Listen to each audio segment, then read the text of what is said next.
వాహక ప్రాంతాల్లో ఎక్కువ మనకి రివర్ ఫ్రంట్ ఉంటుంది. అంటే మనం ఒడ్డును కూర్చొని చూడగలిగే పారుతుంటే దాన్ని మిగతా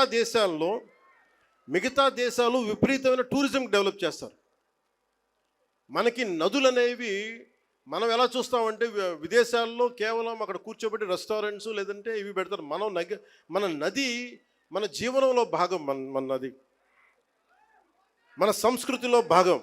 మనకి అలాంటి భాషా సంస్కృతులు పరివిడిల్లే తీరవాహక ప్రాంతాలు మనవి. అందుకని వీటిని ముఖ్యంగా మనం కూర్చుని పుష్కర్ ఘాట్లు డెవలప్ చేయడంతో పాటు ముఖ్యంగా మన కళలు వీటి మొత్తం చూస్తే దాదాపు అక్కడ మనకున్న షాప్స్ పెట్టడం కానీ మన సంస్కృతికి సంబంధించిన షాప్స్ కానీ ఇవన్నీ పెట్టడానికి చాలా బలమైన ప్రణాళిక చేశారు. ఇది మీకు ఇన్ డీటెయిల్ మీకు తెలుస్తూ ఉంటుంది.